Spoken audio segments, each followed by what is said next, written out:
வணக்கம் and welcome to my show. ஓஹோ! அப்படியா? இது அறிவியல் அல்ல, அரசியல் அல்ல, விளையாட்டல்ல, விவாதம் அல்ல. முற்றிலும் உங்களுக்கான நிகழ்ச்சி. இல்லைங்க, எல்லோருக்குமான நிகழ்ச்சி, தகவல் நிகழ்ச்சி. நான் உங்கள் குமணன். வாங்க நிகழ்ச்சிக்குள்ள போலாம்.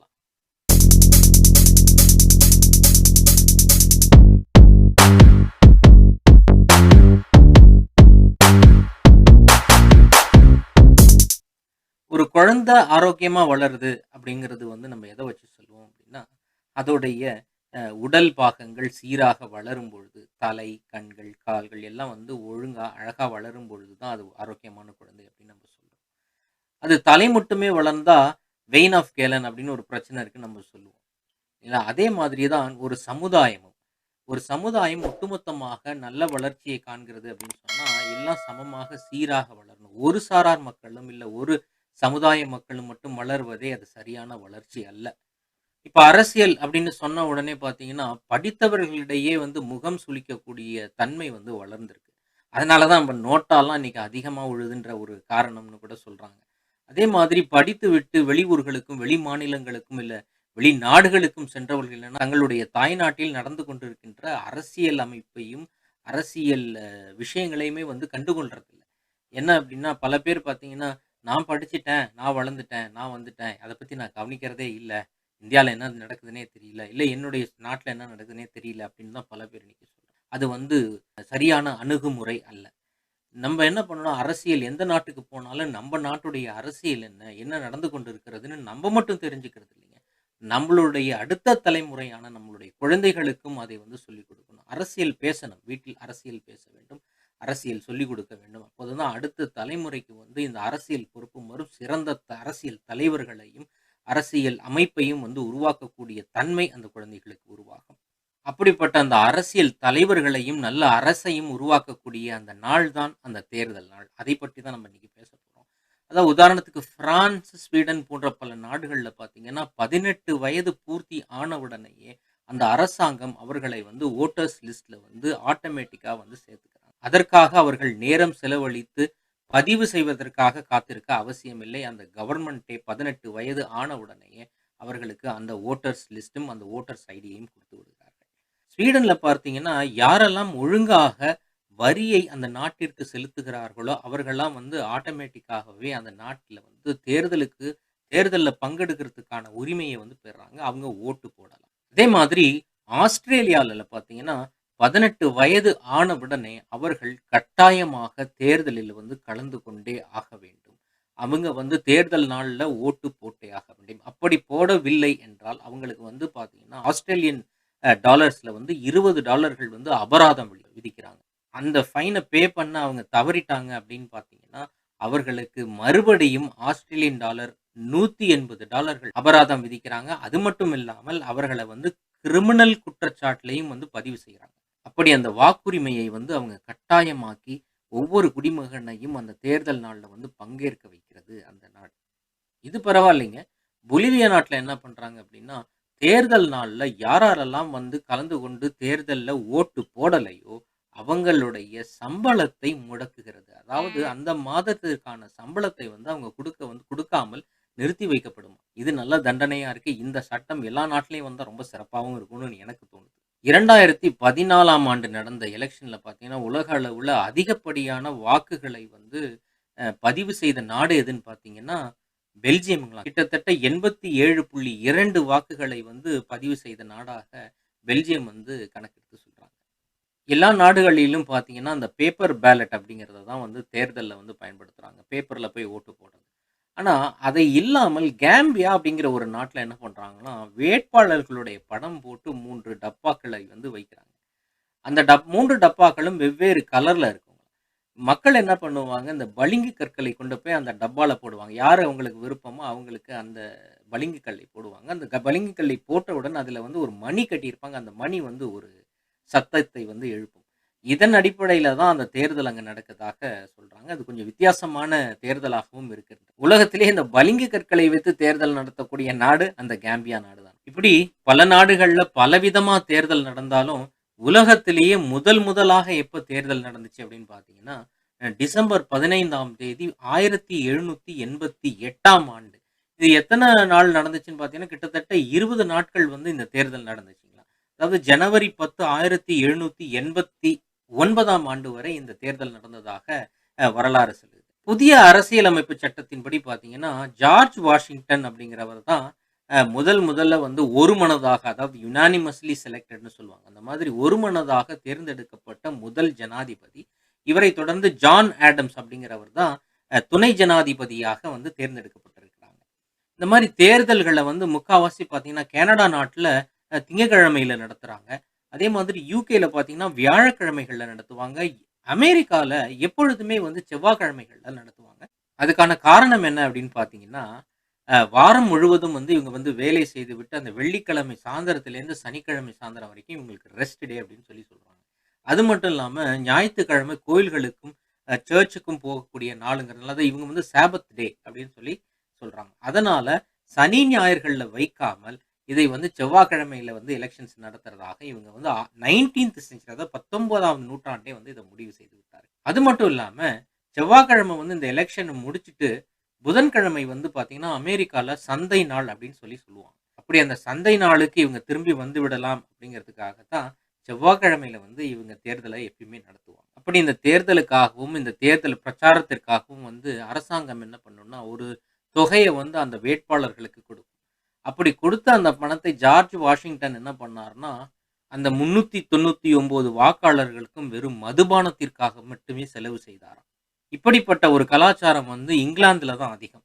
அவங்க என்ன பண்ணுவாங்க, தேர்தல்ல வந்து வெற்றி பெறணுங்கிறதுக்காக, இந்த மாரி மதுபானங்களை வந்து அந்த தேர்தல் வேட்பாளர்களுக்கும், வாக்காளர்களுக்கும் வந்து அள்ளி வழங்குவாங்களாம். இப்ப இந்த மாரி கலாச்சாரம் நம்ம நாட்டிலேயும் வந்து தலை தூக்கி ஆடுது.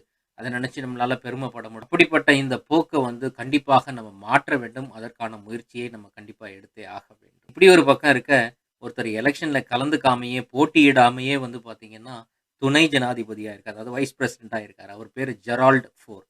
நிக்சன் அப்படிங்கிறவரால, அதாவது அப்போ ஜனாதிபதியாக இருந்த நிக்சன் அவர்கள் ஜெரால்ட் ஃபோர்ட வந்து வைஸ் பிரசிடென்ட்டா வந்து செலக்ட் பண்ணியிருக்காரு. 9 மாதத்திற்கு அப்புறம் நிக்சன் வந்து தன்னுடைய பதவியை வந்து ராஜினாமா செய்தார். அதற்கு அப்புறம் அவர் என்ன பண்ணாருன்னா, அந்த ஜெரால்ட் ஃபோர்ட தான் ஜனாதிபதியாக வந்து பொறுப்பேற்க சொல்லி, அவரை வந்து வரவேற்று ஜனாதிபதியாக்கி உலகத்திலேயே எலக்ஷன்ல போட்டியிடாமயே வென்றவர் யாருன்னு பார்த்தீங்கன்னா, ஜெரால்ட் ஃபோர்ட். எப்படி ஆண்கள் தனக்கு விருப்பமான ஒரு பெண்களை வந்து தேர்ந்தெடுத்து கல்யாணம் செய்து கொள்கிறார்களோ, அதே மாதிரி அவங்களுக்கு விருப்பமான செயல்களை வந்து செய்து கொண்டிருக்கிறார்களோ, அதே மாரி பெண்களும் செய்து கொள்ள வேண்டும். அதற்கு எங்களுக்கும் உரிமை உண்டு அப்படின்னு சொல்லி போராடினவங்க தான் விக்டோரியா வுட்ஹல். இவங்க ஈக்வல்ஸ் ரைட்ஸ் பார்ட்டி அப்படின்னு ஒரு கட்சியும் வைத்திருந்தார்கள். அப்படி உரிமைக்காகவும், வாழ்வாதாரத்திற்காகவும் ஒரு நாடு அந்த நாட்டு மக்களை காக்க வேண்டும். அதாவது நிவாரண பணம் ஒதுக்கி விட்டோம்னு சொல்லக்கூடாது. நிவாரண பணம் குடுத்து விட்டோம் அப்படின்னு சொல்றது தான் ஒரு நல்ல அரசோட கடமை. அதுதான் ஒரு நல்ல அரசோட வாக்கும் கூட. அததான் அரசு மக்களுக்கு செய்கின்ற நல்லாட்சி அப்படின்னு கூட சொல்லுவாங்க. உதாரணத்துக்கு பார்த்தீங்கன்னா, அமெரிக்கால தற்பொழுது கிட்டத்தட்ட 2,50,000 கோடி வந்து மக்களுக்காக ஒதுக்கியிருக்காங்க. எதற்காக அப்படின்னா, இந்த கோவிட் சிட்யூவேஷனுக்காக வந்து பார்த்தீங்கன்னா, 2,50,000 பணம் வந்து ஒதுக்கியிருக்கிறார்கள். அது மட்டும் இல்லாம கிட்டத்தட்ட 3 ஸ்டிமுலஸ் செக் வந்து ஒவ்வொரு மக்களுக்கும் குடுத்திருக்கிறாங்க. முதல் செக்ல பார்த்தீங்கன்னா, $500 குடுத்திருக்கிறாங்க. அடுத்த செக்ல $600 குடுத்திருக்கிறாங்க. 3வது ஸ்டிமுலஸ் செக்ல பார்த்தீங்கன்னா, $1,400 குடுத்திருக்கிறாங்க. இது வந்து அவரவருடைய சம்பளத்தின் அடிப்படையில வந்து இத குடுக்குறாங்க. ஏஜிஐ அப்படின்னு ஒண்ணு சொல்லுவாங்க. அதாவது அட்ஜஸ்டட் கிராஸ் இன்கம். இது வந்து டாக்ஸ்ல இருக்கவங்களுக்கு நல்லாக தெரியும். இதன் அடிப்படையில அமெரிக்காவில் வாழும் ஒவ்வொருவருக்கும் இந்த ஸ்டிமுலஸ் செக்க வந்து குடுத்திருக்கிறாங்க. இது அமெரிக்கர்களுக்கு மட்டுமல்ல, இது அமெரிக்காவில் வாழும் வெளிநாட்டவருக்கும் குடுத்திருக்காங்க. அப்படி ஒரு நாடு பாரபட்சம் பார்க்காமல் அனைவருக்கும் செய்வதுதான் நல்ல ஆட்சி. சரி, விக்டோரியா வுட்ஹல் அவங்க யாருன்னு நம்ம பார்த்தோம் அப்படின்னா, 1872ல பார்த்தீங்கன்னா, ஜனாதிபதியாக போட்டியிட்ட முதல் பெண். இவங்க வந்து பெண்களுக்கான உரிமைகள வந்து அதிகமா போராடினவங்க மட்டும் இல்லாம, உலகத்திலேயே வரலாற்றில இடம்பெற்ற முதல் பெண்மணியாகவும் திகழ்றாங்க. இப்படி பூமியில வாழ்ற எல்லாருக்கும் வந்து ஓட்டுரிமை இருக்கு. ஆனா விண்வெளியில இருக்கவங்களுக்கு ஓட்டுரிமை இருக்கா? அப்படின்னு பார்த்தீங்கன்னா, 1997ல இந்த இன்டர்நேஷனல் ஸ்பேஸ் ஸ்டேஷன்னு சொல்றோம் பார்த்தீங்களா, டெக்சாஸ் மாகாணத்தில் இருக்கின்ற நாசால என்ன பண்ணியிருக்கிறாங்க, அ விண்வெளி வீரர்களுக்கும் வந்து ஓட்டுரிமை குடுத்திருக்காங்க. அவங்களும் தேர்தலில் பங்கு பெறலாம். அவங்க என்ன பண்ணுவாங்க அப்படின்னா, இந்த பேப்பர் பேலட் இருக்கு பாருங்க. இது வந்து அவர்களுக்கு அனுப்பப்படும். அதை அவர்கள் தங்களுக்கு விருப்பமான வேட்பாளர்களை தேர்ந்தெடுத்து, அந்த பேப்பர் பேலட்ட வந்து பார்த்தீங்கன்னா, பிடிஎஃப் ஃபார்மேட்ல திருப்பி பூமிக்கு அனுப்புவாங்களாம். அப்படி அந்த விண்வெளியிலிருந்து வர்ற அந்த பேப்பர் பேலட்டை வந்து பிரித்து, அதை வந்து ஒரு ஹார்ட் காப்பியா வந்து மாத்தி வைக்கிறதுக்கு ஒரு டீம் வேலை பார்க்குறாங்க. 1952ஆம் ஆண்டு வந்து முதல் மக்களவை தேர்தலுக்கு கிட்டத்தட்ட ₹104.5 பில்லியன் வந்து செலவாகியிருக்கு. ஆனா, இப்போ தற்பொழுது 2014ஆம் ஆண்டு வந்து நடந்த தேர்தலுக்கு கிட்டத்தட்ட 3,870 கோடி வரைக்கும் வந்து செலவாகி இருக்கிறதாக புள்ளி விவரங்கள். உலகம் முழுவதும் பார்த்தீங்கன்னா, இந்த பேப்பர் பேலட் அப்படிங்கிற அந்த முறைய வந்து பயன்படுத்தும் பொழுது, இந்தியாவுல வந்து இப்போ இவிஎம் அதாவது எலக்ட்ரானிக் வோட்டிங் மெஷின் அதை வந்து ஆனா இந்த இவிஎம் வந்து இந்த மெஷின்களை வந்து தயாரிக்கக்கூடிய கம்பெனிகள் எதுன்னு பார்த்தீங்கன்னா, பாரத் எலக்ட்ரானிக்ஸ் லிமிடெட் அப்புறம் எலக்ட்ரானிக்ஸ் கார்ப்பரேஷன் ஆஃப் இந்தியா அப்படின்ற இந்த 2 நிறுவனங்கள் தான் இந்த இவிஎம் மெஷின்களை வந்து தயாரித்து இந்தியாவுக்கு வந்து அளிக்கிறது. ஐஐடி அதாவது பாம்பேல இருக்கின்ற ஐஐடியை சேர்ந்த ஃபேக்கல்டி மெம்பர்ஸ்ன்னு சொல்லுவாங்க. அதாவது ஆசிரிய உறுப்பினர்கள் இவங்க எல்லாம் சேர்ந்து தான் இந்த இந்த இவிஎம் மிஷினை வந்து தயாரித்து இந்தியாவுக்கு குடுக்குறாங்க. இந்த இவிஎம் மிஷின 1881ஆம் ஆண்டு அமெரிக்காவில் இருக்கின்ற சிகாகோ மாநிலத்தைச் சேர்ந்தவர் தான் ஆண்டனி பெரனெக். இவர் தான் இந்த இயந்திரத்த வந்து கண்டுபிடித்து, இது வந்து முதல் பொது தேர்தல்ல வந்து அறிமுகப்படுத்தினார். அது ஏன் அறிமுகப்படுத்தினார் அப்படின்னு பார்த்தீங்கன்னா, இதை வந்து பயன்படுத்துவதற்கு ரொம்ப எளிதாக இருக்கும். வாக்காளர்கள் நேரா வந்து பட்டன மட்டும் அமுக்கி விட்டுட்டு போயிட்டா ரொம்ப ஈஸியா இருக்கும் அப்படிங்கிறதுக்காக இந்த இயந்திரத்தை அறிமுகப்படுத்தியது மட்டுமல்லாமல், அதற்கு வந்து பேட்டன்ட் ரைட்ஸ்ன்னு சொல்லுவாங்க. அதற்கான காப்புரிமையையும் வாங்கி வைத்தவர் தான் ஆண்டனி பெர்னக். இந்த மெஷின்ல என்ன ஒரு பெரிய சுவாரஸ்யம்னா, ஒரு மெஷின்ல பார்த்தீங்கன்னா, கிட்டத்தட்ட 3840 ஓட்டுக்கள் வரைக்கும் வந்து பதிவு செய்யலாமாம். அதே மாதிரி 1756ஆம் ஆண்டு பார்த்தீங்கன்னா, கொலோனியல் அமெரிக்கா அப்படின்னு சொல்லுவாங்க. அந்த அந்த காலகட்டத்தில சட்டப்பூர்வமாக ஒரு பெண் வந்து வாக்காளர் வந்து ஆனாங்க. அவங்களுடைய பேரு வந்து லிடியா டாஃப்ட்.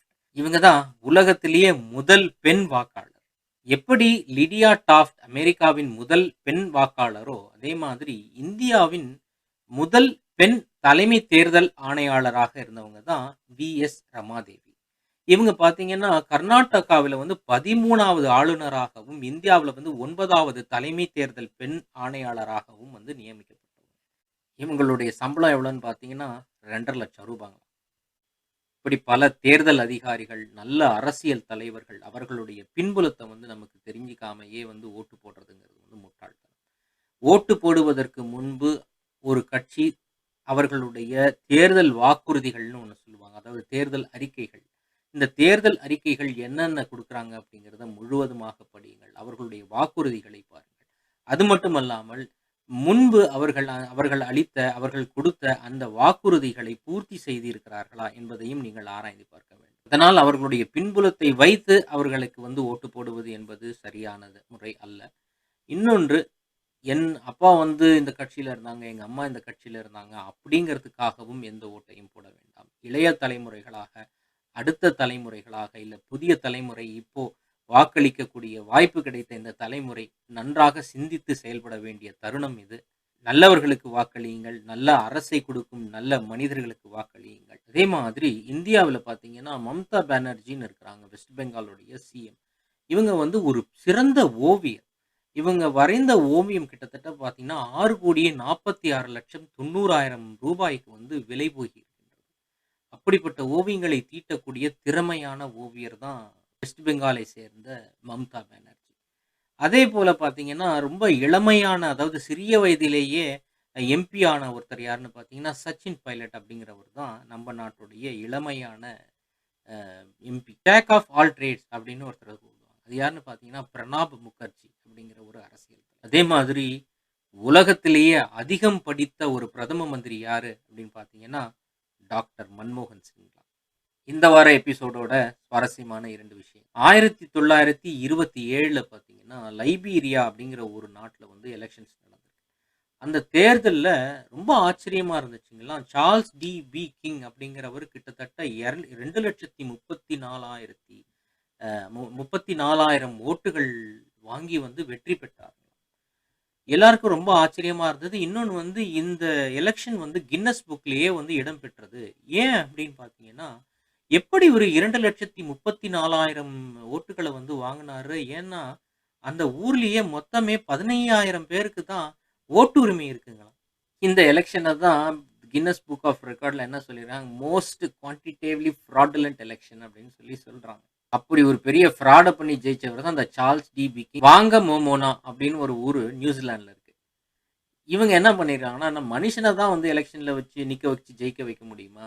ஒரு ஆட்ட கூட நிக்க வச்சு ஜெயிக்க வைக்கலாம் அப்படின்னு சொல்லி, பில்லி கம்பூட் அப்படின்ற ஒரு ஆட்ட வந்து 1999வது எலக்ஷன்ல நிக்க வச்சு ஜெயிக்க வச்சிருக்காங்க. இதே மாதிரி கலிஃபோர்னியால 1981ஆம் ஆண்டு ஒரு கருப்பு லேப்ரடாரை வந்து, அதாவது அது ஒரு வகையான நாய். அதற்கு பேரு வந்து அந்த நாய்க்கு பேர் போஸ்கோ. அந்த நாயை நிறுத்தி அதை வந்து வெற்றி பெற வைத்தார்கள். அதே மாதிரி பிரேசில் நாட்டுல பார்த்தீங்கன்னா, ரைனோசரஸை அதற்கு பேர் வந்து செசாரோ அப்படின்ற ஒரு ரைனோசரஸை வந்து நிறுத்தி 10,000 ஓட்டுகள் வித்தியாசத்துல வந்து ஜெயிச்சாங்களாம். 1959ஆம் ஆண்டு. இன்னொரு சுவாரஸ்யமான விஷயம் என்னன்னு பார்த்தீங்கன்னா, ஒவ்வொருத்தரும் ஒவ்வொரு மாதிரியான தேர்தல் பிரச்சாரத்த வந்து செய்வாங்க. ஆனா ஜப்பான் நாட்டுல என்ன பண்றாங்கன்னா, டொரோமா டால் அப்படின்னு ஒரு பொம்மைய வந்து என்ன பண்ணுவாங்க, அந்த தேர்தல் பிரச்சாரம் ஆரம்பிக்கிற நாள்ல வந்து எல்லாருக்கு முன்னாடியும் வந்து அத கொடியேத்துற மாரி மேல ஏத்தி நிறுத்துவாங்களாம். அதுல என்ன சிறப்பு அம்சம்ன்னு பார்த்தீங்கன்னா, ஒரு கண்ணுல மட்டும் அந்த வந்து கலர வந்து பெயிண்ட் பண்ணுவாங்களாம். எப்போனா, அந்த பிரச்சாரம் ஆரம்பிக்கிறதுக்கு முன்னாடி அந்த ஒரு கண்ணுல மட்டும் கலர் பண்ணிடுவாங்க. அப்படி அந்த தேர்தலில் அவங்க வெற்றி பெற்றாங்க அப்படின்னு பார்த்தீங்கன்னா, அது இன்னொரு கண்ணுலயும் கலர் அடித்து அதை வந்து முழுமைப்படுத்துவாங்க. இப்படி ஒரு தேர்தல் பிரச்சாரத்த ஜப்பான்ல இப்பயும் பண்ணிக்கிட்டு இருக்கிறாங்க. மேலும் பல நல்ல தகவல்களுடன், செய்திகளுடன் உங்களை அடுத்த "ஓஹோ! அப்படியா" நிகழ்ச்சியில் சந்திக்கும் வரை உங்களிடமிருந்து விடைபெறுவது உங்கள் குமணன். நன்றி, வணக்கம்.